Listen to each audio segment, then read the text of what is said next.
proposition.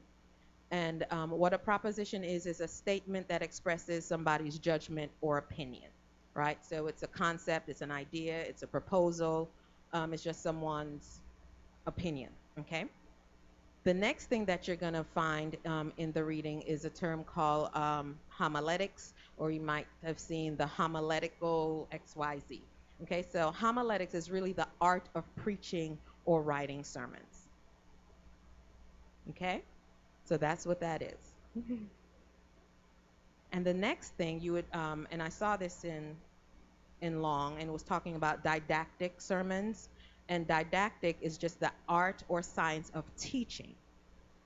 So if you hear someone say that was a didactic message or something like that, they're teaching. And there's some forms that we're going to learn that are very well suited for someone who has the gift of a teacher. And someone who has the gift of the teacher prefers some forms over other forms. Okay, the sermon form, all a sermon form is a way that you organize or plan your sermon. That's the basic definition of what a sermon form is. It says a sermon form is an organizational plan for deciding what kinds of things will be said and done in a sermon and in what sequence. So all it is, it gives you an order of how you portray the message that God is calling you to portray.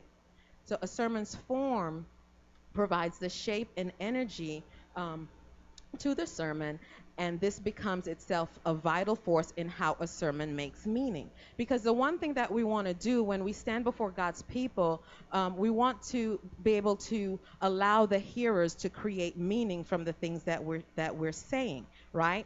And have you ever heard the term or the phrase, "It's not what you say, it's how you say it"? Because you can communicate a lot of things based on how you say it. So a sermon form allows you to communicate a message in different ways. Okay? So there are a couple of things that we want to remember here. There are two major styles of logic for building sermons. There are a lot of logical styles, but there are two major ones when we think about building sermons. The first one is deductive reasoning. And all that is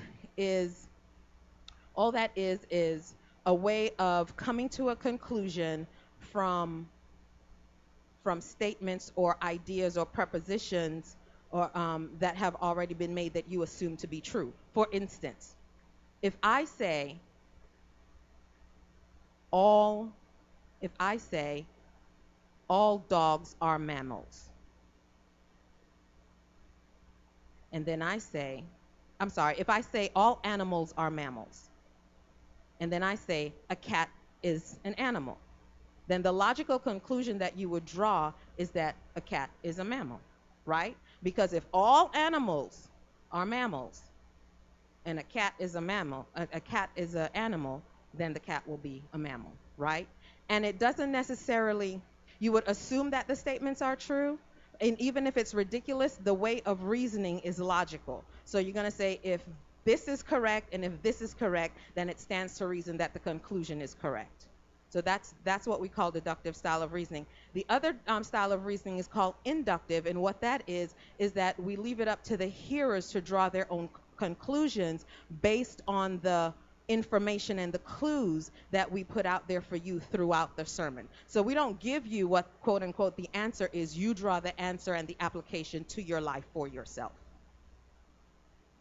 Does that make sense? I see one head shaking. Does that make sense? Okay. So deductive reasoning is when you deduce something. Okay? So what it is if you have a statement up here that says X is true, and then you have another statement that says Y is true, right? Your conclusion would be that Z is true because X and Y are true. So you're assuming that these two are true, and so your conclusion is, well, my conclusion must be true because the first two statements you told me are true. And we're going to look at that in a sermon type way, okay? And the inductive is where we leave it up to the hearer to draw their own conclusions based on the clues that we give you. throughout the sermon. So we don't tell you what the answer is. You draw your own answer and application for yourself. Is that better, Sister Jenny? Okay, you sure? If you don't understand, please let me know. Okay. Now, since a sermon can take on many possible shapes and designs, the question for us then becomes, how do we create a form for a particular sermon that best embodies the message that we believe God is giving us to give to the congregation? So the question is, okay, what's the best form to use? What vehicle will we use? And where do we start? Okay? So we've been on this journey of doing these exegetical reports and doing these claims, focus, and functions, and all of it builds one on top of the other. So when we talk about selecting a form, we need to go back to our claim that we made upon our text that we worked on last week. And when we look at our focus and our function, which is the driving force of what it is we want to say, that's where we start to make a determination of how best do we want to communicate. How best do we want to communicate the message that God has given us for the hearers, okay? So our focus and function. Remember, the focus is what the sermon aims to say, right? And the function is what? Do you guys remember what the function was? Exactly, right? So we're saying and we're doing something. The focus aims to say, and the function aims to do. Okay, so we want to look at a few that that are familiar to you. Your doing is to provoke change, or to challenge, or to give hope. You always want to make sure and start with that "to," as you learned last week, and you would have turned that in this week to Apostle Maureen. Okay, so this is the one that we want to talk about in passing. It's called the Puritan Plane. And the emphasis really is on plain, but the function of this form, it talks about exegesis, interpretation, and application. And you will get these handouts. The course coaches will distribute these, so you will have a copy of what these handouts look like. You'll have these flow charts for your personal records. Okay, so we're talking about exegesis, interpretation, and application, right? And when we look at this form, the emphasis is on plain. It's just simple and to the point, and it helps the hearers encounter the gospel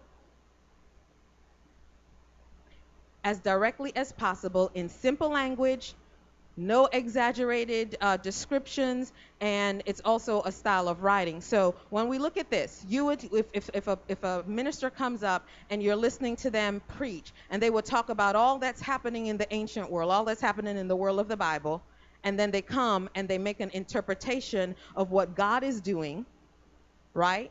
And then they would come and tell you how it applies to your life. Has anyone ever heard that type of sermon? You have, Sister Dawn?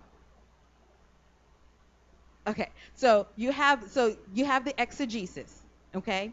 So what happens is you remember that whole exegetical exercise that y'all went through, is that y'all, you went and looked at what was going on in the ancient world.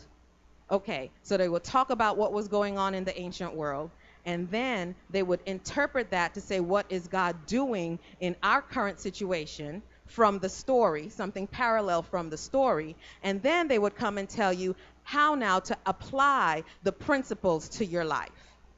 I know everybody that's from Oasis should say, yes, I've heard that kind of preaching. Right? And this type of preaching, a lot of people that have the teaching gift, so if you have a teaching gift, teachers favor this type of preaching because they're trying to relate something. So this type of sermon is what we call deductive. So remember we talked about deductive. So this type of teaching is really where they tell you what their proposition is. They give you a statement or introduction that introduces their message. They tell you what their idea is, and then they lead you down a path to accept the conclusion that they give you. Does that make sense? Yes? I see yeses over here. Yes over here? Okay. So this is one type of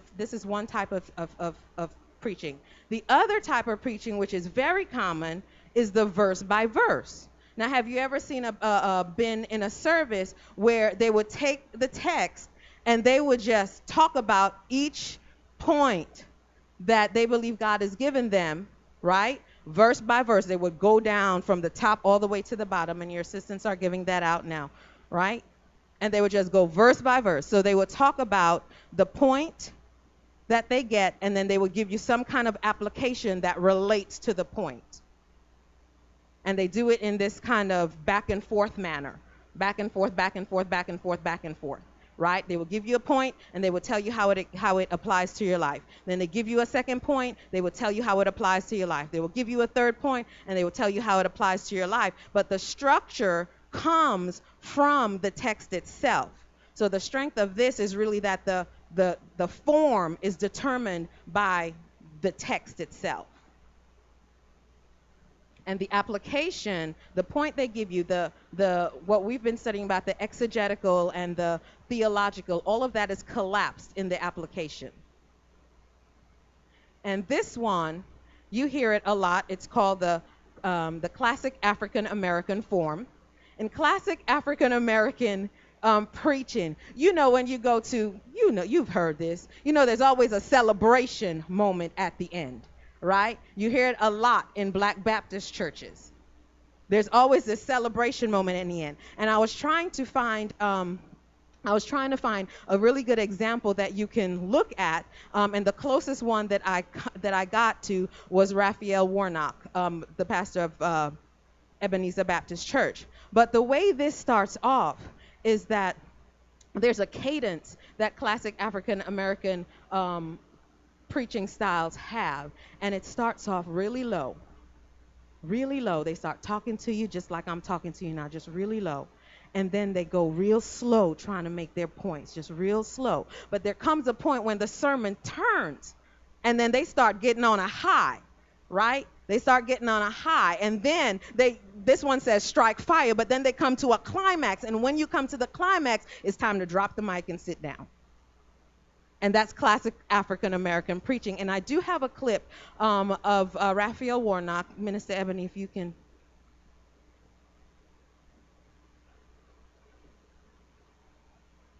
And this is just an example so you can see. So you can see what it looks like. Just one moment. So you can see what it looks like. This is not an entire sermon because there's no way for me to get an entire sermon in a couple of minutes, but just listen to this and tell me if you kind of see the where it makes the turns in going high, striking fire, and ending. We're going to start talking about the propositional lesson form, otherwise known as the three-point sermon. This is the first part of it. The three-point sermon. How many of you have heard that term before or don't know if it's foreign to anybody? Okay, so we're talking about the three-point sermon or the propositional lesson form. So what this form is, this is the form that teachers like, because what this form really does is it allows you to teach, allows you to communicate your message. How many of you have ever heard the term tell them what you're gonna tell them, and then tell them what you told them? This is kind of what that is. So when a thesis statement is just like writing a paper. A thesis statement is you tell somebody or you make a claim, right? You make a claim to let people know where you're going. This paper is about. This sermon is about. Does that sound familiar to anybody? This sermon is about. So you have a claim, and then you have supporting arguments that support the claim that you make, right? And your supporting arguments will be based on your focus and your function, because you're driving somewhere, you're going somewhere, you want to end up somewhere. And the points that you derive in this type of form you want it to support your argument, okay? So with this type of form, okay. With this particular type of form, it's a three-point sermon. What's important in here is that you have your claim, So you come up with your thesis statement, okay? And that's really your claim. And then when you read your text, there's certain things that you're going to draw out of your text based on where you're heading, based on what your focus is, based on what your function is that supports your thesis, right? So what end up happening is when you do point 1, point 2, and point 3, you end up with an outline. So if you hear someone talking about a sermon outline, this is really the structure that you would have for a 3-point sermon, okay? So the 3-point sermon, again, is deductive in nature. Preachers decide on a theme that is developed into a thesis statement, which is our claim, which is what we said, and then we extract the points, which is our focus, and then the purpose of the form is to persuade the hearers of the correctness of the point of view that the preacher offers. And it leads the hearers deeper into the theological and ethical content of the faith. So whatever you do here, the points that you bring out here is based on your focus and your function, and your focus and your function is what's allowing you to dig deeper into the text so you can bring out what God is doing and how it applies to our life. Does that make sense? Yes? Yes? No? Yes? Okay. Okay. Okay. Okay. So your thesis statement is your claim. Okay? The claim, what you hear the text saying. Okay? And from that claim, remember, you have a focus and a function. So you're trying to communicate a particular message, because that text can say a whole lot of things. You can get several different messages out of that one text. Remember, Apostle was up here 2 weeks ago, and she threw out a lot of things that you can get out of one text that we read. So is it about prayer? Is it about deliverance? Is it about healing? So what's the one thing that you want your congregation to focus on, right? So that's the driving force. So now the points that you use to support your claim on the text, that's your focus. That, because everything needs to point in that one direction of what you're focusing the congregation on. Okay? Right?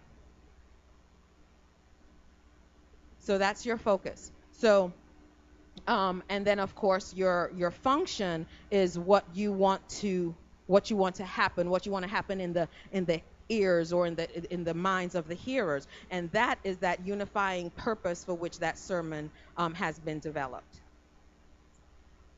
Is that okay? Yes. Looking around, everybody okay with that? Okay. Okay. So the one thing that we want to do when we do a 3-point sermon, or what is good to do, it's, you don't necessarily have to do it, but it's good to do for the sake of clarity. Okay, we want to have what's called a parallel construction. And what that means, okay, so you have a particular thesis that says, something, and we're going to hear a sermon as an example of what a 3-point sermon sounds like. Okay, so when you talk about parallel construction for your main points, your A, B, and C, you see how we have up there, God chose us from the womb with purpose in mind. And the second one, God names us from the womb with purpose in mind. And then the last one, God protects us and overshadows us, that should be in the womb, with purpose in mind. So when we talk about a parallel construction, that's what we're talking about. So you started off saying the same thing. God chose us. God named us. God protect us. God overshadows us. That's parallel. So it gives it unity, and it brings clarity to what the message that you're trying to deliver. Okay? So, but in your 3-point sermon, you want to, Long says on page 121 of your book, there's certain things that you want to check for when you do a 3-point sermon, because the danger in this form is that you can have, let me go back. The danger in this form is that each one of these points, okay, if we don't construct our sermon the right way, we can have 3 separate messages in one sermon. So that's why it's good to do the parallel construction, because then you can narrow what your focus is so that you know that you're accomplishing your focus and your function, right? Because you can say, You can have three mini sermons if those are not dealing with what your focus and your function is. So you always want to make sure that whatever your points are, it deals with where you want to take the people at the end of your sermon. Because you don't want to have three disconnected, disjointed mini sermonettes in what should be one sermon. Okay, so you want to make sure that all of your points that you draw from your text support your focus. If it doesn't support your focus, then you know you're going in the wrong direction. Okay, and this is the checklist that the author of Long says that we should adhere to, because when we do a 3-point sermon, you want to make sure that there's unity. You want to make sure that there's unity in your sermon, right? So each major point should support the main proposition. So the claim that you made, each one of your points need to support that claim. And then when you do your order, the major divisions should be of equal importance. So you have 3 points. Each one of these divisions, it should take up a third of your sermon. Okay? Now the movement, each major division should carry the thought forward by saying something distinguishable from what has gone before. So you want to be able to tie your ideas together. So with this one, when we said God chose us from the womb with a purpose in mind, there needs to be some sort of transition between that point and why God names us from the womb. So there needs to be a smooth transition between the points. Okay? Now the proportion, each major division should be stated in a parallel construction, which is what we talked about. You know, God names you from the womb, God calls you from the womb, God protects you from the womb. And then the climax, the major division should be arranged in they say in an ascending scale just for the impact. And you want to get to that climax, just like in classic African American preaching, you get to that climax because a lot of times the last thing that someone hears is what they remember. Okay? So we're going to have an example of a 3-point sermon. Apostle Maureen is going to come up and demonstrate that for us from Isaiah 49, 1 through 4. A 3-minute sermon. Our text this morning is from Isaiah 49, verses 1 to 4.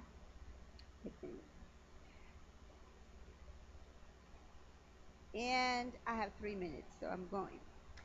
Isaiah 49, verses 1 to 4. I'm reading from the New Revised Standard Version. Listen to me, O coastlands. Pay attention, you peoples from far away. The Lord called me before I was born. While I was in my mother's womb, he named me. He made my mouth like a sharp sword. In the shadow of his hand, he hid me. He made me a polished arrow. In his quiver, he hid me away. And he said to me, you are my servant Israel, in whom I will be glorified. But I said, I have labored in vain. I have spent my strength for nothing and vanity. Yet surely my cause is with the Lord, and my reward with my God. And I've come this morning to announce to you that surely you have a reward because you were created with purpose in mind. So often in our lives, we have no sense of purpose. We live our lives like a hamster on a wheel, busy moving but going nowhere. Sometimes the vicissitudes of life cause us to forget our dreams. We lose all hope and all sense of purpose. And we're just like the servant in the text we read who said, I have spent my strength in vain. But today's text reminds us that just as God was with Israel when they were in a low state, they were in Babylonian captivity, God is with us to bring us into divine purpose. Regardless of our circumstances, our age, failures, educational level, trials and testing, God has chosen us and called us for divine purpose. So our text reminds us this morning that God has called us from the womb and created us with purpose in mind. God carefully created us, fashioned and formed us with his plan in mind, determined who our parents would be in our DNA. Why? Because we're people called and chosen for purpose. Not only did God choose us and call us, but God named us while we were in our mother's womb. We have a name. We're chosen with purpose in mind. What does it mean he named us? He named you magnificent, special, awesome, beautiful, great, important, beloved. He called us with a name, with purpose in mind. Then the God who chose us and named us also hides us in his hands, the text reminds us. God preserves you. He preserves us, protects us, spares our lives for purpose, for he has purpose in mind. In the shadow of his hand, he has hidden us.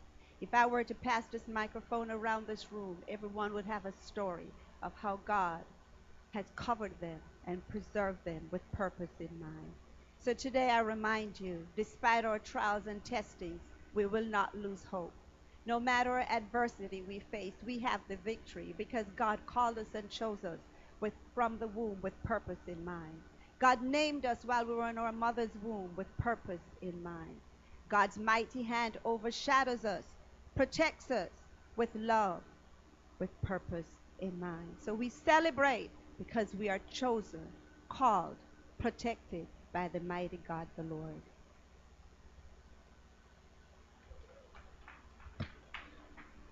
Amen. Did you figure out what her driving point was? Right? So did you see where she used a parallel construction? And you saw that how that created something for you as you were listening. Talked about God chose us, God names us, God protects us, right, and overshadows. But did you see where the transitions were?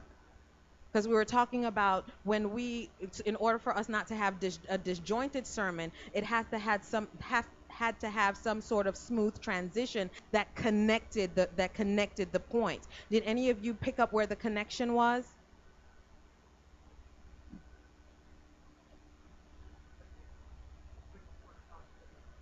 Okay, so she used her text to bring her point across to the next one.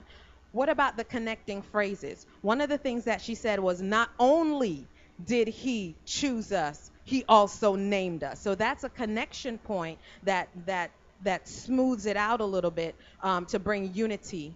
Thank you, Brother Willie. To bring unity to the focus and the function, right? So we want to make sure we have that overarching unity that's driving us to that point. And did you also notice that she kept repeating her major points so that the hearers would understand that God chose us with purpose in mind, that God named us with purpose in mind, and God protects us and overshadows us with purpose in mind, right? So that repetition also is what you want to do in the 3-point sermon. If you look at your diagram for the 3-point sermon, you have that thesis up top, and then you have your 3 points, and you have your conclusion. And your conclusion is where you bring it all together. And in the conclusion is where you want to restate what you said, what your 3 points were, because you want your hearers to leave with them knowing what your main claim was. You want your hearers to leave knowing that God chose me. You want your hearers to leave knowing that God names me, and you want your hearers to leave knowing that God protects and overwhelms, and overshadows me. Right? So she restated it. So she had her claim, and then she had her points in her division, right? And then when it came to the conclusion, she just encapsulated everything she said so that the hearers wouldn't forget her points. Yes? You okay, Brother Richie? Okay. All right. I just want to make sure that everybody saw what she did and how she did it, and were keened in a little bit to the transitions and how she moved from one point to the next. Not only did God do this, God also did that, right? So it keeps that unity and keeps that focus in front of the hearer. Okay. All right. So I just wanted to name 2 things about the 3-point sermon, and we already talked about one, is that we want to be careful not to have 3 mini sermonettes, which are different thoughts that don't support your focus and function, and put it together in a message, because then you'll have 3 sermonettes barely glued together, right? And you want to ensure that when you use this form, that it's driving your focus and your function, because you want to make sure that you're creating that meaning in the minds of the hearers, right? How can people best hear the material in the sermon? Sermon structure is about shaping communication, not merely about organizing information. So your 3-point sermon, you don't just want it to be an exegetical discourse from the Bible. You want to make sure that even though you have your thesis and your points, you want to make sure that there's theological reflection. What is God doing in the lives of the people, and how can they apply it? Okay. And a sermon form is a plan for the experience of listening, not just arranging data. And it is the listeners who are missing from the typical process of outlining. So that's one of the dangers, because a lot of times we just say, okay, we're going to do a 3-point sermon. This is my point, this is my point, this is my point. But we have to make sure that we consider how the hearer will hear the sermon. So we always want to consider the hearer when we do our sermons, okay? What we're saying is that there are different styles in which and ways in which you can present a sermon. You probably never paid attention to it before, but now you will pay attention to it because people have different styles. It could be the same text, but they have different styles. And so what we're showing you is different ways in which different styles that people use to preach. When she was talking about that, I do that 3-point a lot, I think. And I also do the other one she talked about, where I give the exegetical background and then bring it to the contemporary and then whatever. Uh, yeah, because that's what teachers do. But then, so what we're trying to do is to show you different ways, because your style may not be my style. Everybody has a different style. And so we don't want you to say, oh, no, just one style. But you may be a preacher and you have a style, but it's good to try different styles. And so when you get to we're the end of this class, what we're going to do is that you're going to get in your groups and you're going to try a style and see which one you like or which one would work, you think works for the focus and function that you pulled out of your scripture. So that's what we're saying. So don't be overwhelmed. We just want you now you'll in fact maybe that's what we should do, huh? Maybe for no, for when they go to their churches next week, then hopefully I'm not preaching, but um, and give us, guess what style do you think it was? You think that would be interesting? Yeah. What form do you think it was? Was this a 3-point? Was this a African American style? But I don't know how to do that. So if you're at Oasis, you won't have that. But I want to learn though. But there are different styles, and so that's all it is. So we just want you to be exposed to that, and then when you get in your groups, you try different ones. Okay, it's not a. We don't have a quiz coming, to say how it is. But there's no such thing. We just want you to get it. Y'all just you feel the tension in the room. Y'all are very tense in the room, and we're just kind of showing you. And so I know I went really fast because 3 minutes is a short time to do a sermon, and I wanted you to get that. So all we're saying is that usually that's the one that's the first one they teach you. I used to teach that one years ago when we used to do introduction to preaching here, because just say, okay, what are your 3 points? And then you kind of get that symmetrical thing going like what I did. Because it's catchy, people remember it, and it drives home the focus. What do I want them to leave with? And these are your 3 points. One thing that people do sometimes with 3-point sermons is they say, my first point is, and my second point is, and my third point is, and so it becomes, that's what Pastor Dye was saying, and it becomes like 3 different sermons, but you use a transitional statement to connect them. So that you flow from one thing to the next. And then it's like writing a paper, you have your thesis statement and move on. Okay. So the next form that we are going to talk about is Monroe's motivated sequence.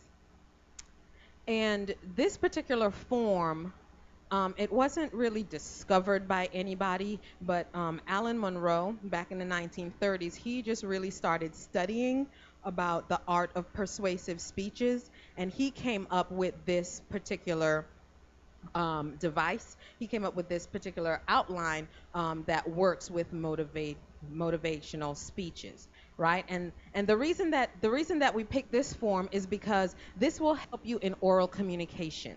This is a communication style. This is not just for preaching. Actually, it comes out of persuasive speech technique, but it can also be translated into the world of delivery of sermon.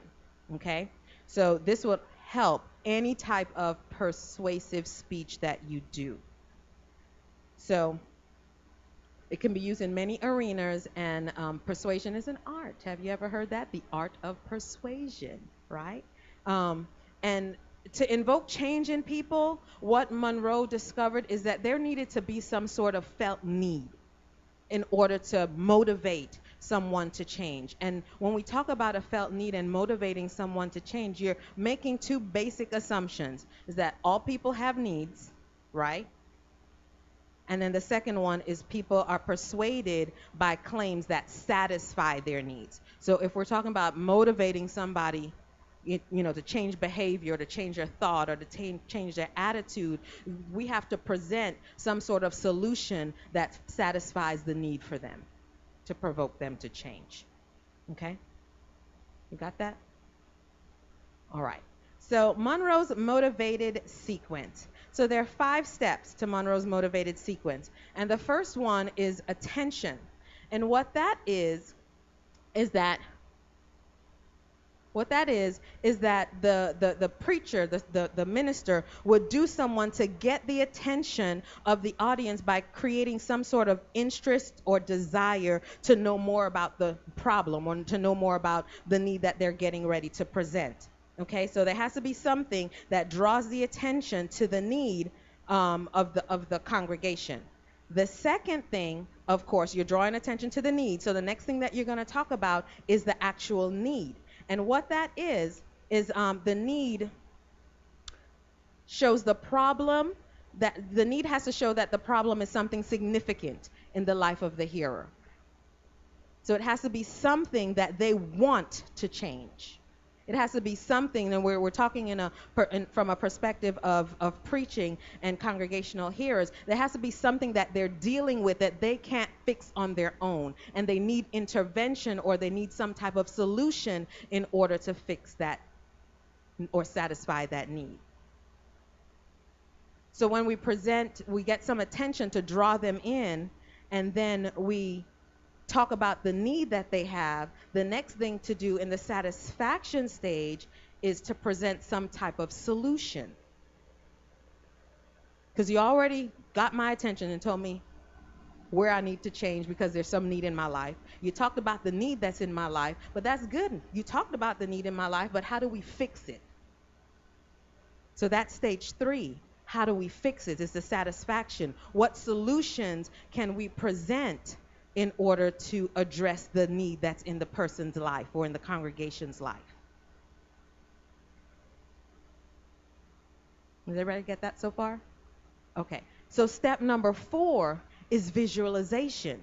And you can do that in 2 different ways. So you talked about the attention, you talked about the need that they have, you presented some sort of solution, but now what we need to uncover, or what we need to do, is allow the hearers to visualize what their world can be like if they implement the solution that you suggested.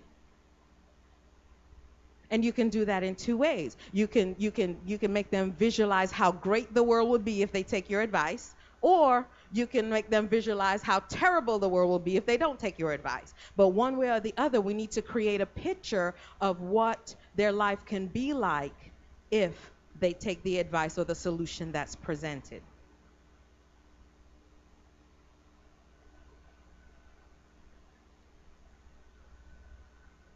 And then the last step is the call to action. And that's where you're inviting them.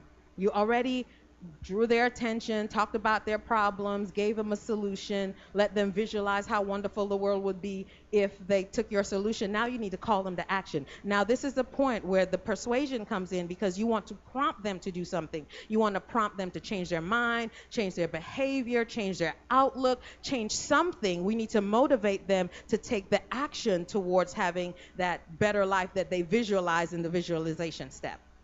Does that make sense with everyone? Okay, wasn't as hard as I thought.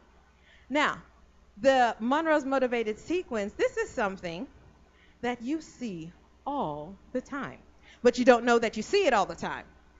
And we're going to show you a 2-minute commercial, because it's in almost every single commercial that you see. And I want you to pay attention to the words as they scroll up the screen, and then we'll just kind of get a few comments of what your thoughts are on that. Okay. Justin Bieber, that was an attention getter, right?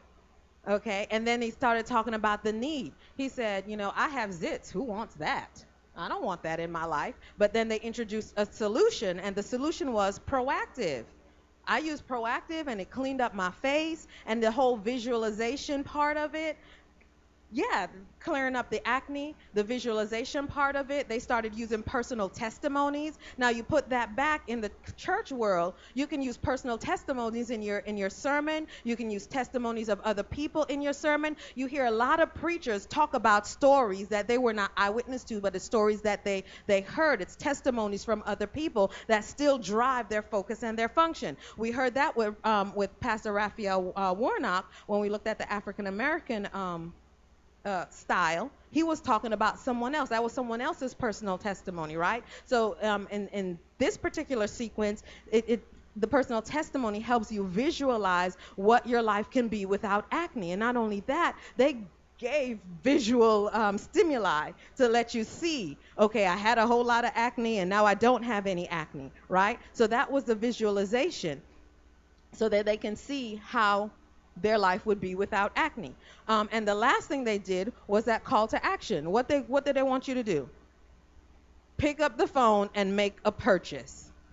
Pick up the phone and make a purchase. It's a call to action, and then we can use that same technique if we because it's a technique for persuasive speech, to get someone motivated to do something, to do the solution that you propose.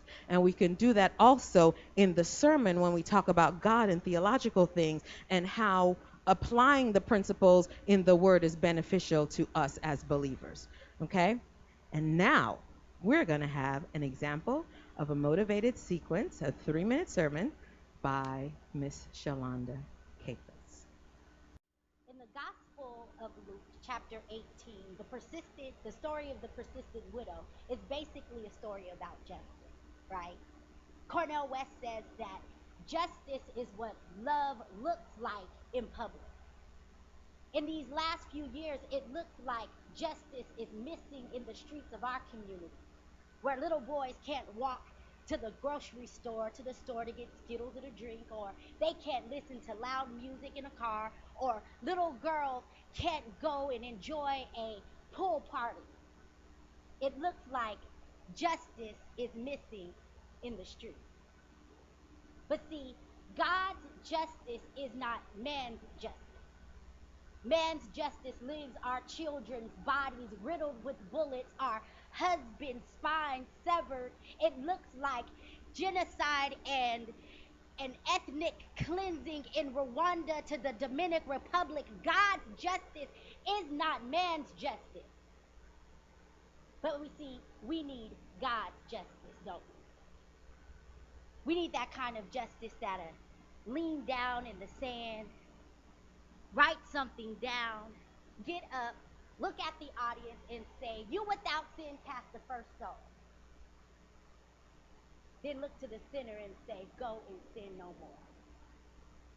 God's justice is not man's justice. We're in need of God's justice. Imagine with me for a moment what God's justice would look like in our courts of law, what it would sound like in our schools. what it would feel like walking down the streets of our community. God's justice. So today, I urge you to join me as I take a rule from the Persistent Widow's book and continue to go to the judge. But this judge is the one and true judge that brings wholeness and restoration, that is life giving and not death dealing. See, God's justice is not man's justice. Let's look to the persistent widow and continue to go back to God so that we can have God's justice in our land. Amen.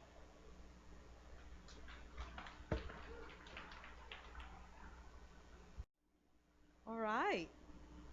Did you see how that came together? Did you what was the attention step? Did you guys see the attention? She, the right. Justice. She was driving home justice, God's justice, right? We had a need for God's justice. She showed you what the problem was, our kids being gunned down, right? And the solution was God's justice. She said, imagine with me, trying to create a picture in our minds of what God's justice was. That's the visualization step. And then she did the action step where she invited everyone to continue to go to the judge. Amen. Awesome job. Thank you, Miss Shalonda. Amen. So, when we talk about Monroe's motivated sequence, this is what we want to remember. The attention, when we talk about getting the attention, the to my right, okay, to your right, that's the response that you want from your listeners. When you do the attention getting stage, you want your hearers to say, I want to listen. When you get to the need stage, which is showing the need or describing the problem, you want your hearers to say something needs to be done. And when you get to the satisfaction stage, which is satisfying the need or presenting the solution, you want your hearers to say, this is what to do to satisfy this need that I have. And when we get to the visualization stage, you want your hearers to say, I can see myself enjoying the benefits of, if I take this action or if I take this solution. And in your action stage, you want your listeners to say, I'm going to do this. I'm on board with what you're saying. Amen. All right.